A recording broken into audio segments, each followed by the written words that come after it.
Assalamualaikum warahmatullahi wabarakatuh. Halo semuanya. Perkenalkan, nama aku Salsabila Dityana dari kelas 10 MIPA 2 nomor absen 30. Di video ini, aku akan membahas mengenai sebuah kerajaan. Kira-kira aku akan membahas kerajaan apa ya? Coba tebak. Cluenya adalah sebuah kerajaan pertama di Pulau Jawa, khususnya di Jawa Tengah. Ayo, kerajaan apa? Apa?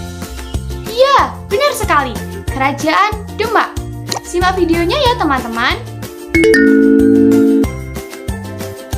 Teman-teman, di dalam proses perjalanannya, Kerajaan Demak mempunyai kejadian dan peristiwa yang sangat penting di dalam proses tersebut. Oke, pertama kali, mari kita cari tahu dahulu asal-usul Kerajaan Demak. Asal-usul Kerajaan Demak. Demak sebelumnya adalah sebuah daerah bernama Bintoro atau Gelagahwangi yang merupakan daerah kadipaten di bawah kekuasaan Kerajaan Majapahit. Suatu ketika, Raden Patah diperintahkan oleh gurunya, Sunan Ampel dari Surabaya, untuk merantau ke barat dan bermukim di suatu tempat yang terlindung oleh tanaman Gelagahwangi. Raden Patah adalah putra dari Raja Brawijaya dari istrinya yang disebut Putri Cina. Dalam perantauannya itu, Raden Patah menemukan tempat yang dimaksud Sunan Ampel, kemudian menamainya sebagai Demak. Berdirinya Kerajaan Demak tidak lepas dari kemunduran Kerajaan Majapahit pada akhir abad ke-15. Pada saat itu, wilayah kekuasaannya mulai memisahkan diri dan saling serang karena merasa sebagai pewaris tahta Majapahit yang sah. Raden Patah yang mendapat dukungan dari Wali Songo dan Ki Ageng Pengging kemudian diangkat sebagai Bupati Demak oleh Prabu Brawijaya dengan ibu kota di Bintara. Setelah merasa kuat karena memiliki daerah yang strategis dan mempunyai dukungan dari Wali Songo, para wali menyarankan agar Raden Patah menjadikan Demak sebagai kerajaan Islam dan sepenuhnya memisahkan diri dari Kerajaan Majapahit. Raden Patah kemudian mengumpulkan para pengikutnya untuk melawan Kerajaan Majapahit. Setelah Kerajaan Majapahit berhasil dikalahkan, Kerajaan Demak resmi berdiri pada tahun 1500 sebagai kerajaan Islam pertama di Pulau Jawa. Nah, jadi begitulah asal-usul Kerajaan Demak, teman-teman. Sekarang, mari kita cari tahu letak keberadaan Kerajaan Demak. Letak Kerajaan Demak. Di zaman dahulu, Kerajaan Demak terletak di tepi laut. Tempat tersebut masuk ke dalam wilayah Kampung Bintara. Untuk sekarang ini, kampung tersebut masuk ke dalam wilayah Jawa Tengah. Saat pemerintahan Demak dipimpin oleh Sultan Prawoto, tempat tersebut mulai dipindahkan ke Demak Prawata. Namun, saat Sultan Prawoto meninggal dunia, kerajaan tersebut mulai dipindahkan ke Jipang oleh Arya Penangsang yang saat itu memegang kekuasaan pemerintahan Kerajaan Demak. Setelah itu, Arya Penangsang meninggal dunia karena dibunuh oleh Ki Gede Pamanahan dan juga Hadiwijaya. Untuk Hadiwijaya sendiri berasal dari Pajang, di mana setelah membunuh Arya Penangsang, ia kemudian menerima kendali penuh untuk mengatur semua hal di Kerajaan Demak. Lalu setelah itu, Kerajaan Demak beralih menjadi Kerajaan Pajang. Nah, sekarang kan kita sudah mengetahui asal-usul dan letak keberadaan Kerajaan Demak. Nah, sekarang mari kita cari tahu siapa sih pendiri Kerajaan Demak itu. Simak videonya ya. Pendiri Kerajaan Demak. Pendiri Kerajaan Demak sendiri yaitu Raden Patah. Selain pendiri, Raden Patah juga menjadi raja pertama di Kesultanan Demak loh. Setelah Raden Patah pergi meninggalkan Majapahit, Raden Patah memperoleh dukungan dari bupati yang berkuasa di sekitar wilayah Demak. Lalu ia mendirikan Kerajaan Demak. Hingga kemudian Kerajaan Demak menjadi sebuah kerajaan Islam, sehingga aturan dan norma yang diterapkan berlandaskan pada nilai-nilai dan ajaran Islam. Tak hanya itu saja, berdirinya Kerajaan Demak ditandai oleh keberadaan Condro Sengkolo. Menurut cerita yang beredar hingga saat ini, ketika Raden Patah pergi berkunjung ke Gelagahwangi, ia berjumpa dengan seorang yang dikenal dengan panggilan Nyai Lembah. Di sana Raden Patah kemudian disarankan untuk menetap di Gelagahwangi. Setelah menerima saran tersebut, akhirnya Raden Patah menerimanya dan mulai tinggal di wilayah tersebut. Sekarang, daerah Gelagahwangi dikenal dengan julukan Bintoro Demak. Seiring berjalannya waktu, wilayah Bintoro Demak berubah menjadi pusat ibu kota untuk seluruh kegiatan Kerajaan Demak. Nah, gimana teman-teman? teman-teman sudah tahu kan siapa pendiri Kerajaan Demak itu? Pendiri Kerajaan Demak adalah Raden Patah. Raden Patah selain sebagai pendiri Kerajaan Demak, juga sebagai raja pertama di Kesultanan Demak. Teman-teman, Kerajaan Demak resmi berdiri pada tahun 1500 Masehi. Saat itu kerajaan tersebut dipimpin oleh raja-raja yang didukung langsung oleh pemuka agama yang dikenal dengan sebutan Wali Songo. Ada beberapa raja yang sudah memimpin Kerajaan Demak dari awal berdiri, proses menuju kejayaan, dan sampai kerajaan tersebut mengalami keruntuhan. Nah, sekarang simak ya, saya akan menceritakan silsilah raja-raja Kerajaan Demak.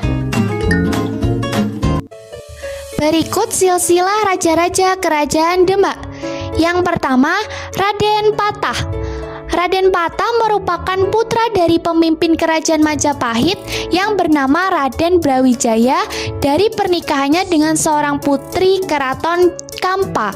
Di dalam Kerajaan Demak, Raden Patah adalah raja pertama dan menjabat selama 18 tahun, mulai dari tahun 1500 sampai tahun 1518.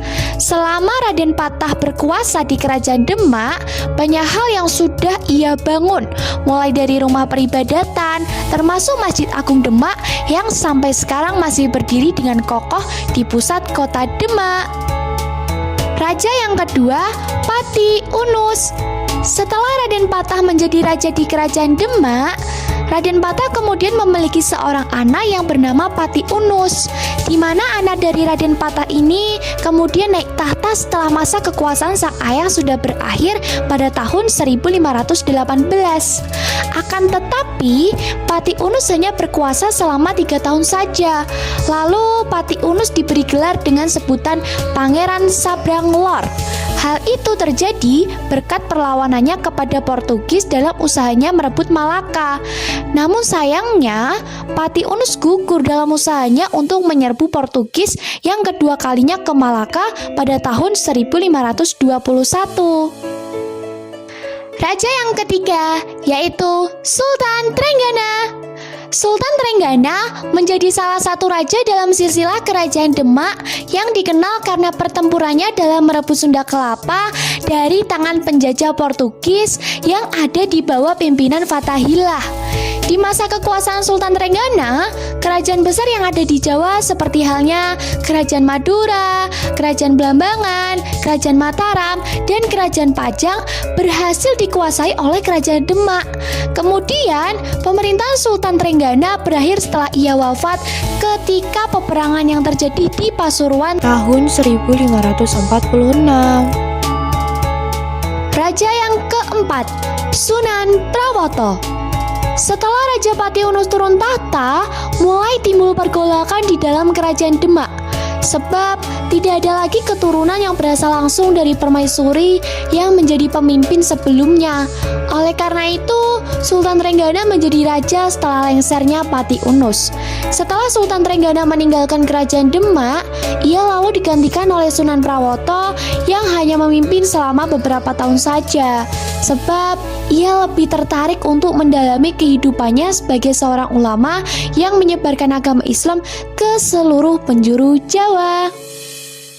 Raja yang kelima, Arya Penangsang. Dalam sejarahnya, tercatat bahwa Sunan Prawoto meninggal dunia karena dibunuh oleh orang suruhan Arya Penangsang yang ingin mengambil alih kekuasaan di Kerajaan Demak.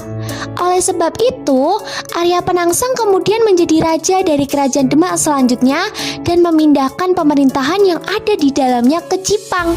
Setelah itu, berbagai konflik mulai muncul. Terlebih setelah adanya pemindahan Kerajaan Demak ke Pajang pada tahun 1586 karena Hadiwijaya berhasil mengalahkan Arya Penangsang. Pada masa itu pula, Kerajaan Demak berakhir atau runtuh. Nah, sekarang kan kita sudah mengetahui silsilah raja-raja Kerajaan Demak. Nah, pasti teman-teman penasaran bagaimana kehidupan masyarakat Kerajaan Demak dan kapan masa kejayaan Kerajaan Demak atau waktu dipimpin oleh raja siapa sih Kerajaan Demak mengalami masa kejayaannya? Nah, simak videonya terus ya teman-teman untuk mengetahui jawabannya. Kehidupan masyarakat Kerajaan Demak. Yang pertama, dari segi sosial atau kehidupan sosialnya. Perbedaan yang paling mendasar dari kehidupan masyarakat di kerajaan Islam dan juga kerajaan Hindu adalah akses yang cukup pasif terhadap agama yang dianut oleh sebagian besar masyarakatnya. Di dalam agama Islam sendiri tidak ada yang namanya kasta, jadi bisa dianut oleh berbagai lapisan masyarakat. Selain itu, di agama Islam juga tidak ada ritual-ritual yang harus mengeluarkan biaya cukup mahal seperti persembahan kepada dewa atau brahmana seperti yang dilakukan oleh umat dari agama Hindu. Sistem sosial yang ada di dalam kerajaan Islam bersifat egaliter, seperti halnya pelaksanaan sholat Jumat yang bersamaan dengan masyarakat biasa. Hal tersebut tentu merupakan salah satu bentuk kebaruan yang tidak bisa ditemukan di masa lampau. Terlebih di dalam sistem feudal, di mana di sistem tersebut meletakkan posisi pemimpin di tempat yang sangat tinggi. Hampir semua masyarakat Demak, terutama masyarakat yang berada di pusat kekuasaan beragama Islam, kemudian ditunjang lagi dengan dakwah yang dilakukan oleh berbagai ulama yang dekat dengan para penguasa, yaitu Wali Songo. Yang kedua, kehidupan politik. Jika dilihat dari kacamata politik dan sistem pemerintahannya, Kerajaan Demak adalah salah satu kekuasaan terbesar di Jawa loh. Kerajaan Demak berhasil mengakhiri dominasi panjang Kerajaan Majapahit dan eksistensi penguasa Sunda yang sudah secara konsisten berdiri sejak abad ke-6 Masehi. Kerajaan Demak sendiri menempatkan adipati sebagai tangan panjang sultan. Sementara untuk wilayah seperti Tuban, Surabaya, dan Madiun mempunyai adipati yang cukup berpengaruh. Pada abad ke-16, Kerajaan Demak kemudian dilanjutkan oleh kedudukan Portugis di Malaka. Kemudian ada tahun 1527 terjadi peristiwa perebutan Sunda Kelapa dengan tujuan untuk menguasai semua pesisir yang ada di pantai utara dan menangkal kedatangan Portugis di Pulau Jawa. Yang ketiga, kehidupan dari aspek ekonomi atau kehidupan ekonomi. Seperti yang kita ketahui bahwa Kerajaan Demak berada di pesisir utara Pulau Jawa ya, sehingga sumber utama ekonomi masyarakat Demak adalah perdagangan laut. Tidak adanya kerajaan Islam lain di Pulau Jawa, hal ini menjadi salah satu faktor mengapa Demak sangat aktif dalam melakukan perdagangan di laut. Kemudian, Kerajaan Demak mencapai masa kejayaannya pada masa pemerintahan Sultan Trenggono, di mana pada saat itu mereka berhasil memperluas wilayah dan menguasai mayoritas pelabuhan utama seperti Madura, Tuban, Surabaya, Semarang, Cirebon, Jepara, dan Sunda Kelapa. Tak hanya itu, kadipaten yang ada di pedalaman seperti Kediri, Madiun, Malang, Pati, dan Panjang juga menjadi sumber utama pertanian dan juga peternakan untuk komoditas dagang. Di dalam bidang pertanian, beras Jawa adalah salah satu komoditas cukup penting di dalam perdagangan internasional di Indonesia.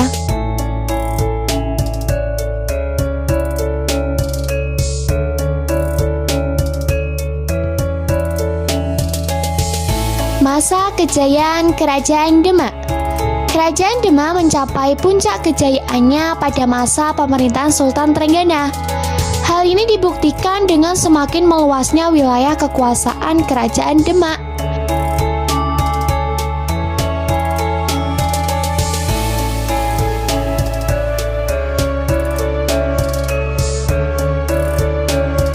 Sultan Trenggana berjasa atas penyebaran Islam di Jawa Timur dan Jawa Tengah. Di bawahnya, Demak mulai menguasai daerah-daerah Jawa lainnya seperti merebut Sunda Kelapa dari Pajajaran serta menghalau tentara Portugis yang akan mendarat di sana. Sultan Trenggana juga menaklukkan hampir seluruh Pasundan atau Jawa Barat serta wilayah-wilayah bekas Majapahit di Jawa Timur seperti Tuban, Madura, Madiun, Surabaya, dan Pasuruan, Kediri, Malang, dan Belambangan. Kerajaan Hindu terakhir di ujung timur Pulau Jawa. Nah, jadi kurang lebihnya seperti itulah gambaran mengenai kehidupan masyarakat Kerajaan Demak dari berbagai segi politik, ekonomi, sosial, dan yang lainnya. Nah, sekarang mari kita cari tahu apa sih penyebab kemunduran atau keruntuhan Kerajaan Demak Simak videonya teman-teman. Penyebab runtuhnya Kerajaan Demak. Yang pertama, karena terjadinya perang antar saudara. Tragedi perang antar saudara ini berawal dari persaingan yang terjadi antara Pangeran Surawiyoto atau yang lebih dikenal dengan Sekar Sedolepen dengan Sultan Trenggana.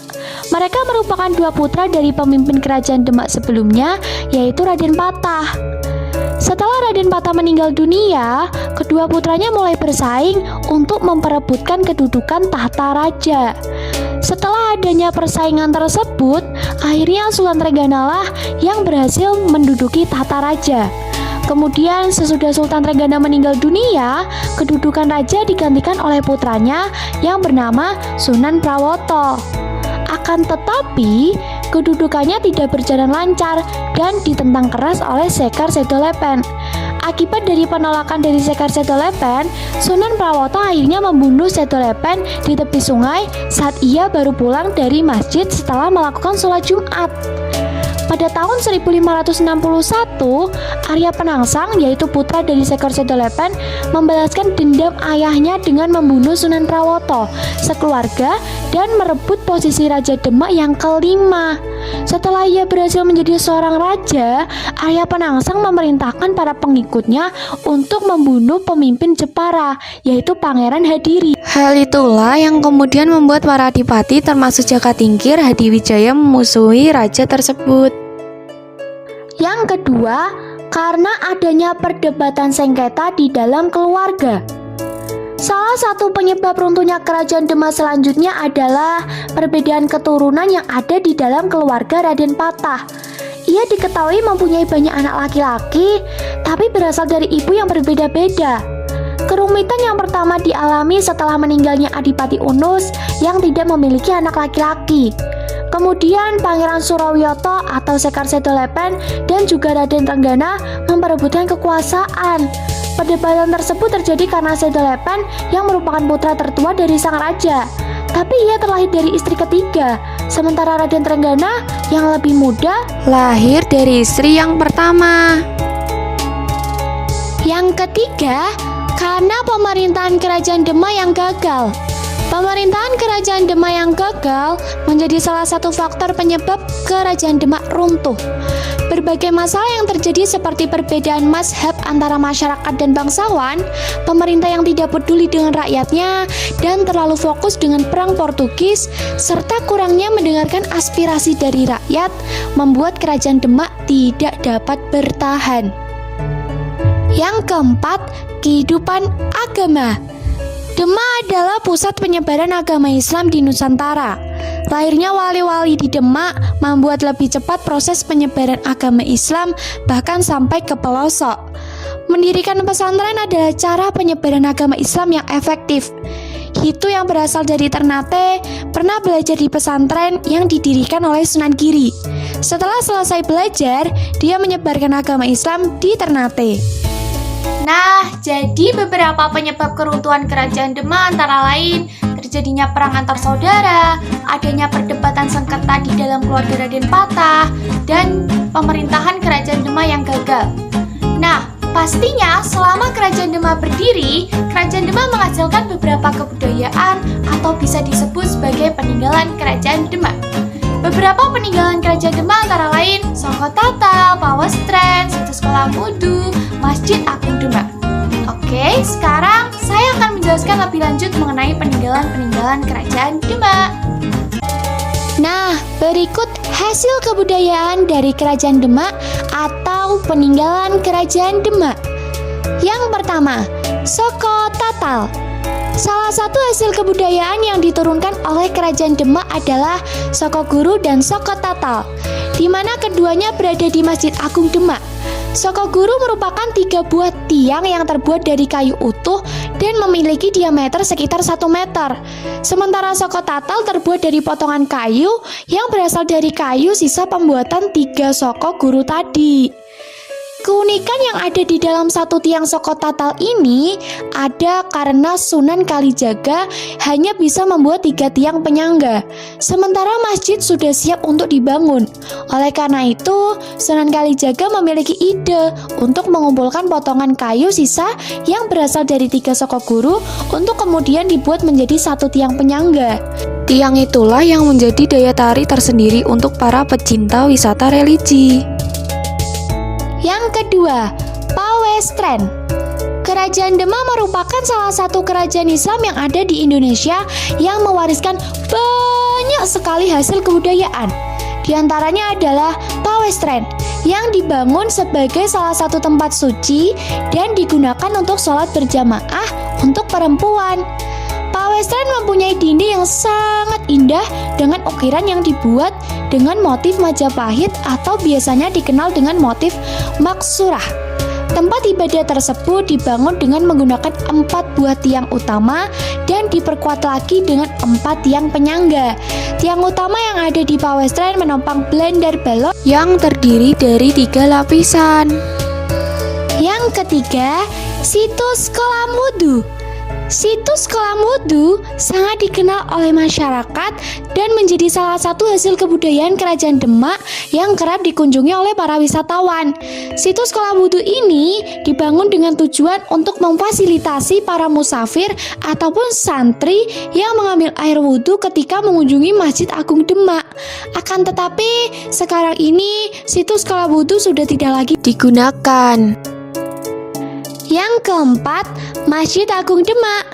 Masjid yang satu ini tentu sudah tidak asing lagi di telinga kita ya teman-teman, sebab Masjid Agung Demak sudah sangat sering dijadikan sebagai tujuan wisata religi.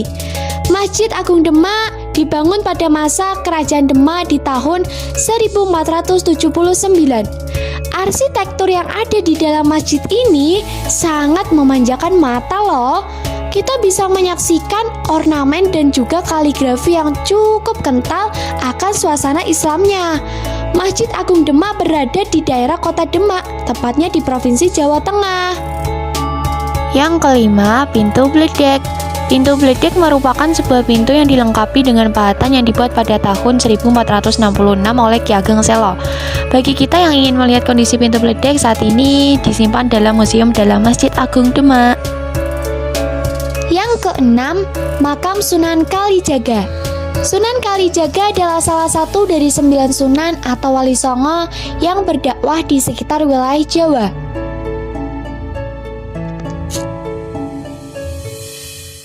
Sunan Kalijaga wafat pada tahun 1520, lalu dimakamkan di Desa Kadilangu berdekatan dengan Kota Demak.